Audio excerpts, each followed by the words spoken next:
Yeah, good afternoon to members of the media.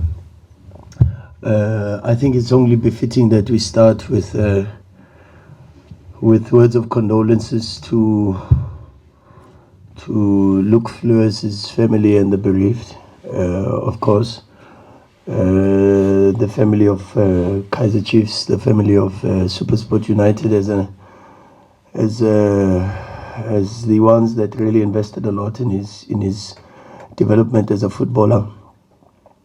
It's very sad that a young life can come to such an abrupt end with so much potential. And I think it's a major loss for the South African football fraternity. And so we, as Mamelodi Sundowns, on behalf of the players, the technical team, our supporters, we'd like to extend our heartfelt condolences and well wishes to the family and everybody that is affected by the loss, and may his soul rest in peace. I think that's only befitting that we start. Sorry, team. Yeah, now we're looking forward to what will be a very interesting game. I did say to you guys that Yanga are a very good side. You can see with the results and their performances in the domestic competitions, and also, of course, in the CAF competitions. Last season they were in the Confederations Cup final. This season they've qualified from what was a very difficult group with some very experienced teams, especially a team like Belouizdad that is out, and they qualify ahead of them.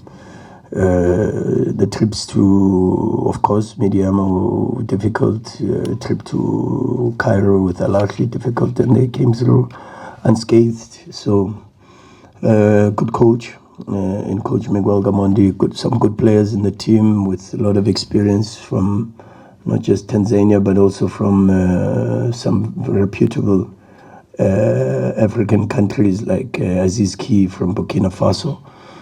So we expect a difficult game tomorrow, but of course one that we are ready for.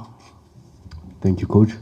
Khuliso, just from your end, from a player's perspective, thoughts ahead of the return leg against Yanga, please. Firstly, I wanna say good.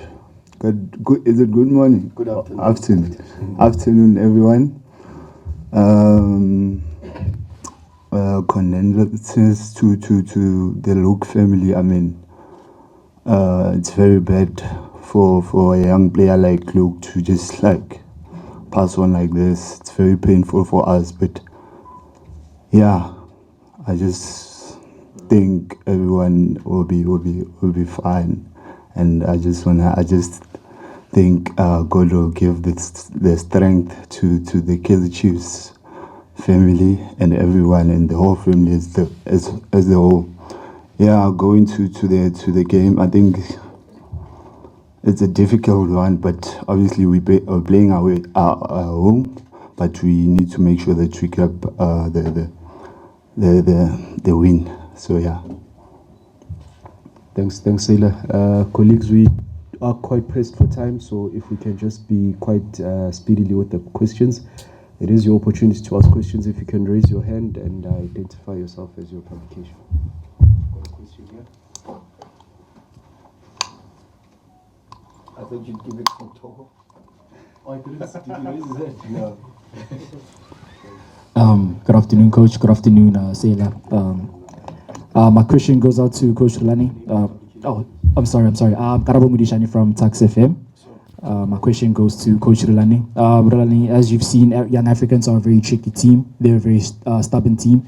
How are you planning on penetrating the defense in tomorrow's game, but also at the same time not leaving gaps open at the back for any counterattacks possible?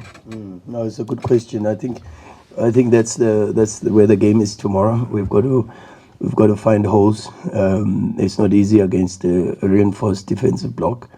It's becoming a theme a little bit more now. Deep lying blocks, very limited space in between the lines, very limited space behind. Fortunately, we've done some very good analysis. The players understand where the game is. And you watch all these games now. Even yesterday, I watched Pirates Swallows. One is trying to make a game out of it. The other one is sitting off. Aston Villa, Manchester City, same sort of pictures. Our game against Richards Bay, same sort of pictures. But fortunately, I think Yanga have moments where they look to try to play from the back. They've got some very good defenders in Dixon and in Job, and they look to play a little bit from the back, Ibrahim. And then, of course, if Awucho plays, you know that he links up the play in the midfield very, very well. And then, of course, you know, up front, they've got some very, very good players with speed, like Musonda, who they put coming from the left as an inverted striker, close to Msize. And then Aziz Ki as a 10, and then the possibilities of Mutadil, the 27, in the 8, and with Maxi, who played a little bit more of a different role against us in the first leg, to buffer a little bit the right channel. But of course, let's see how it goes tomorrow. We've done our analysis. The players understand the details, and these are the type of games that are won on details. You know, small details shift or push the game either towards you or away from you. You know, so we've got to be ready for that. And then, as you say, this is probably the biggest lesson of CAF Champions League games, is that you can't get too comfortable being comfortable, because the moment you're comfortable, you are more vulnerable, actually, you know. And away from home with the score at 0-0, the potential of a counter-attack can spin the narrative of the game. And so we've got to be very careful while we are in possession, and we've got to be very careful when we feel comfortable and try to understand the context of the game completely. But we've been in this situation before, and hopefully that's the experience we can use. We've been in this situation where we've had a first leg 0-0, and we understand what happens. You just think about the semi-final last season against Wydad. We went away into Morocco, where to come here and get a result, and unfortunately it was 2-2. And that experience helped us in the MTN8 when we played Chiefs. It helped us even in the AFL final when we lost to Wydad, the very same Wydad, in the first leg of the final 2-1, and we didn't have any advantage except an away goal. But of course, a 0-0 draw is not like a 2-1 defeat. And so in that moment, we have to dig into that little bit of experience and try to understand the context of the game and what every goal, both for us and for them, means for the encounter. Thank you, Coach. Laurencio from Middelski Times. I'm good, thanks. Great interview with Mokwena, actually. Thank you. Amazing. Thank Very you. good. How important is it to go in tomorrow and take control of the game very early to alleviate some potential anxiety in your players and also the fans? Because as you said, you learned from the experience previously where you just didn't kill off the game when you had the opportunity to do that. Very important, Lawrence. And I think that's why even in my post-match interview, I spoke to the supporters, because tomorrow they have to play, and I asked them to play the way they played against Al Ahly.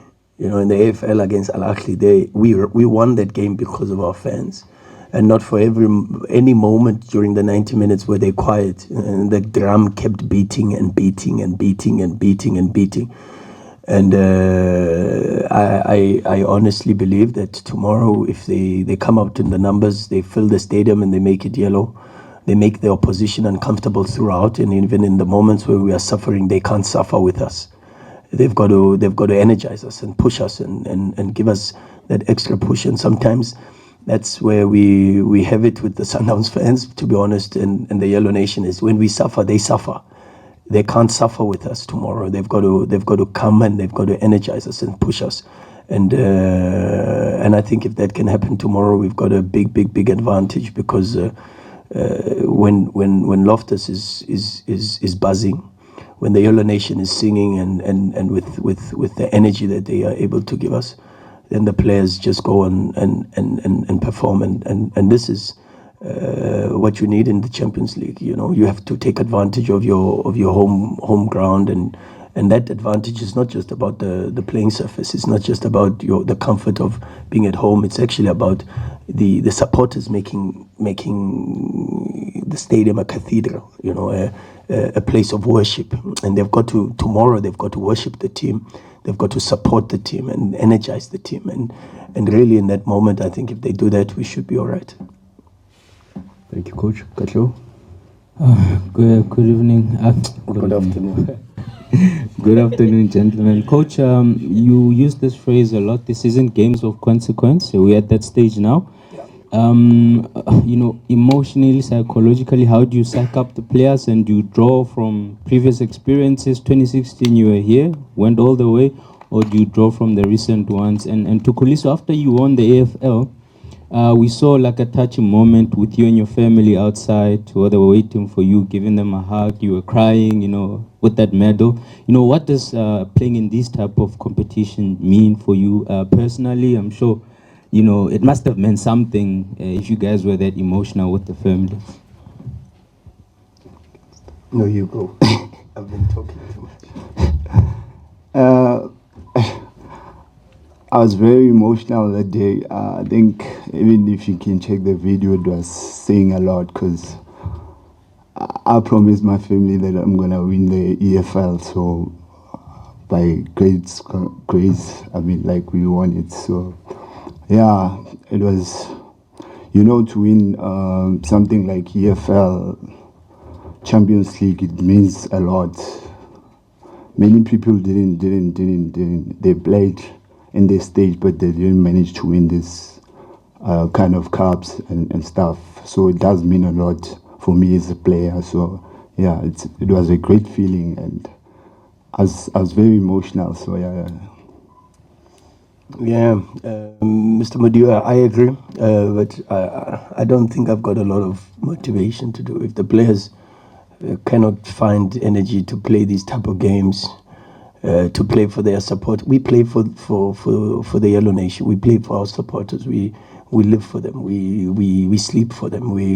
The 2 hours, 3 hours that we try to get sleep is because we try to find hours to invest and work and make sure the team is ready so that they can be proud of the team. So I think the players understand the mandate, the experience is there, the quality is there, and also one of the experiences we don't mention is the AFCON experience, and that experience also comes in very handy, and for sure the players, I'm sure, will dig deep into that and produce something very similar.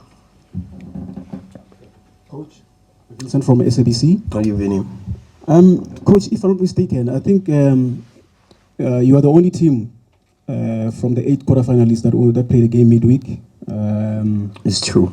Okay. So my question is, the IFAs felt that they needed enough time to prepare for this big encounter. So I think from your side, do you think this kind of support, maybe from the PSL as well, can help you in your quest to win the Champions League again? It is what it is. I can't. Complaining is not going to help. So we have to play the games. We have to win the games. And the players understand this. I understand this. The club understands this. I would love to see more support when we play these type of games, for sure.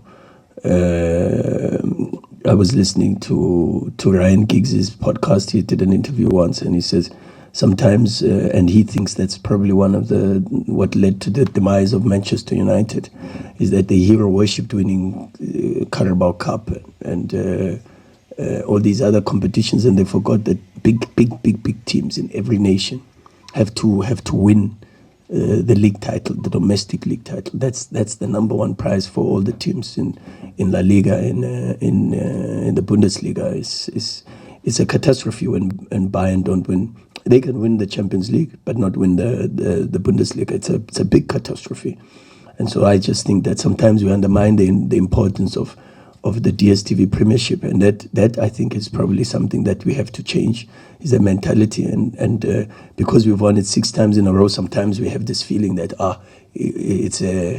it's one of those. You know what I mean? It's like it's the biggest competition with the biggest number of games, the highest amount of prestige in your league, in your nation. So the only thing I would love to really improve is these home games. We need a lot more. We need a lot more noise. We need a lot more of the Yellow Nation. And I honestly think the players deserve that. The type of football we play, I think deserves a lot more bums on the seats and a lot more encouragement and support, because it is a difficult period for the club, but it's a period that we've all got to enjoy together. The players must enjoy it, the technical team must enjoy it, but what's the point of enjoying it without our people?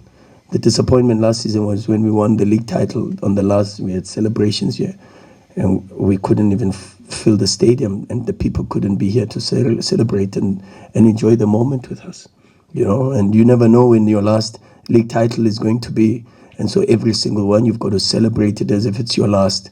And I always say, even to the players, empires don't collapse, they dilapidate bit by bit, and sometimes the dilapidation comes when there's a lack of appreciation, or there's a crack on the window and the house is still standing, so let's go. But you've got to renovate that window, renovate the crack on the door, on the wall, and a little bit, and not just cover it up with tape and no, that's when that crack leads to a broken window, it leads to air coming in, the ceiling starts breaking down, water starts dropping, and then you start having puddles of water on your carpet, and then all of a sudden this beautiful empire is collapsed, poof, onto the ground.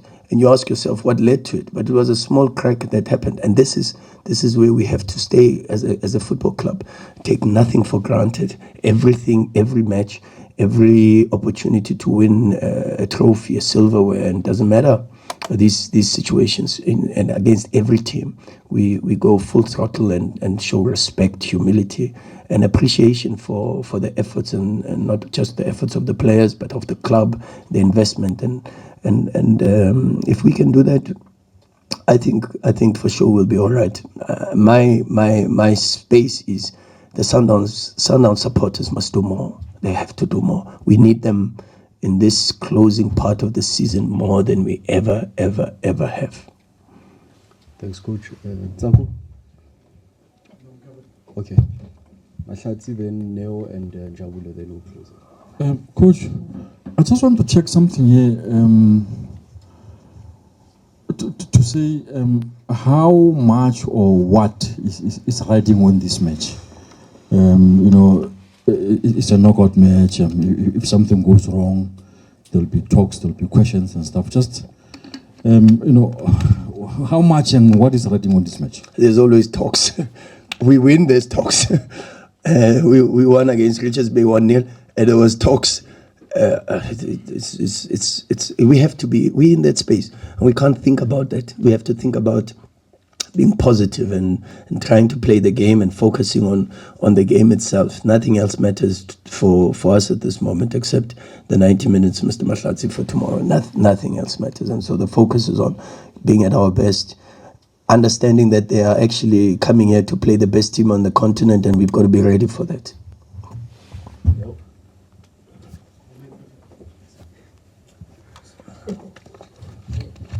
Thanks, D. Now Mazana fan vlog. Coach, my question is kind of similar to Vinny's, but I want to tap into a different perspective of it. Coach, in the next from the 30th, the away leg, and until the 12th, you play every 67 hours, which is every 2.2 days or something. And Coach, I can't remember at the beginning of the season when the Bafana coach said he's open to talking to PSL coaches and whatever. And Coach, don't you think maybe, for example, in preparing for the away leg in Tanzania, you had 7 players that you couldn't have on the grass during the week until that leg? Maybe wouldn't the owners maybe be on the club to open talks with Coach Bruce to say, maybe don't take 7 of my players, I have a big away league to play in Tanzania and things like that. Open talks. You look at Ali, for example, for the past 3 years, they finished their league matches way later. Wouldn't such support from the federation help you guys?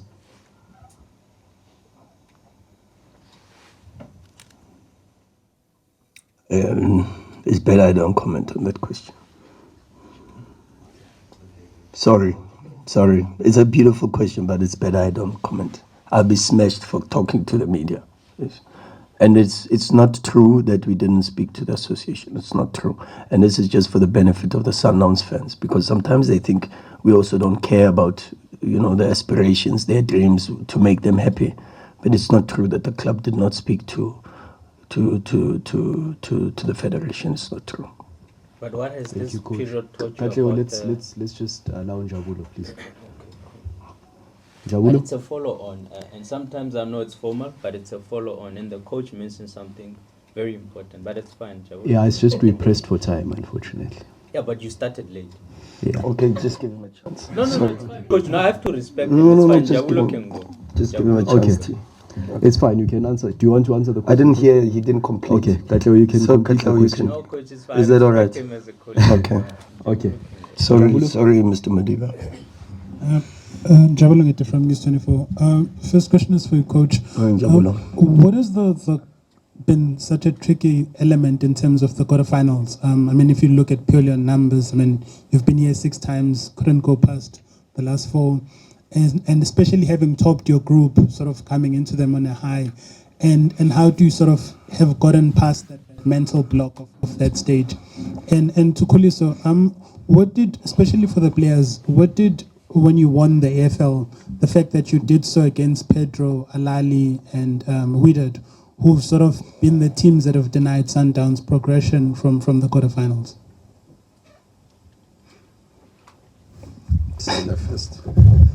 Yeah, firstly, obviously we wanted to win the cup, so I think every player was ready mentally to give a fight. Even when we were playing away against Al Ahly, we did. Everyone was ready for the fight, and I think everyone gave it all, because we promised ourselves that as players and the coaches that we wanna win the EFL, the first cup, So it was very important for us. It's like the Champions League. It's very important for us to win the Champions League. Imagine for me, I played for Bafana, I went for the bronze medal, and then I don't win the Champions League. I mean, it doesn't make sense. So I think that's very important for me to win the Champions League. So I think everyone is ready to even for tomorrow's game, everyone is ready to give a fight, and I just hope and think that everything goes well tomorrow. Yeah. Sorry, do you wanna just rephrase the question and just remind me? Sorry, Njabs. Sorry, my mind ran away. I started thinking other things. Sorry. It's cool. The question was, what has been the tricky element about the quarterfinals? Obviously, it's different teams, different sort of experiences, and what is it that you've done in terms of getting over that mental block? Yeah, it's a good question. I said to you guys even before, I said to the players also at the beginning of the season, it doesn't make sense to try to think about winning Champions League if you're not consistently in the semi-finals and the finals, to try to break the monopoly of the North African teams. And this is what they consistently do, is they put their names in the situations where they are close enough to be able to compete for the prize and for the trophy. And our focus has to be every single season we have to be in the semi-finals, we have to be in the finals, and to try to break down that dominance means exactly that. We have to push ourselves beyond our means. We have to try to get into a space where we are regular features in the semi-finals, regular features in the finals of the Champions League, the AFL, and whichever competition comes up. And when you put yourself in those positions, then you may as well go all the way out, So the focus is to be step by step getting into being regular features. I mean, crazy statistic, like 8 semi-finals or 8 finals for Wydad and Al Ahly in the last couple of competitions, something crazy like that. And that's why they win most of them, is because they're in the semi-finals, they're in the finals. You can't want to sit inside a cozy house if you keep looking at it from outside. So you want to be cozy and comfortable inside the house, you've got to open the door. And regardless of what you might fear to expect on the other side, the most important thing is to make the step to open the door and to step into the house and then deal with whatever you may face inside. And so that's our mentality, is to take the step into getting there and getting there and getting there and getting there. And as I always say to you, the ambition of winning the Champions League is nothing but a dream, a positive one. And it's not an obsession. It can never be an obsession, because then it derives its energy from a darker space than a dream. So we continue to dream and continue to work very, very hard to appease the fans and make them happy, to appease this football club and show gratitude for the support and the love that we get, and also to reward ourselves, because we work very, very hard. And so that's the mentality we have at the moment, is to go game by game, but also to know that we're not doing it for ourselves. The other day we were fortunate enough to be graced by an old lady that is from Marabastad, I think, an 83-year-old who was brought into Southern Sun and so happens to be a Mamelodi Sundowns supporter.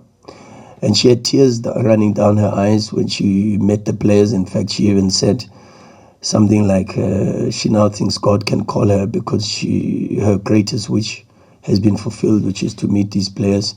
And so when you have that privilege, and you have that responsibility of making so many people happy, it can never be about you. And so every day we try to be selfless. We try to serve, and as best as we possibly can, regardless of our opponents, and try to make our people happy. Sometimes we are able to, and sometimes we are not able to. But it's not because of a lack of trying, and we will continue to try and work hard and try to make sure that we leave this club better than we found it. Thank you very much, Coach. Colleagues, that brings us to the end of the press conference. A reminder that we will have another one with Younger at 3:30 at this very venue. Coach, thank you guys, and thank you for your patience. We really appreciate it. Thank you very much.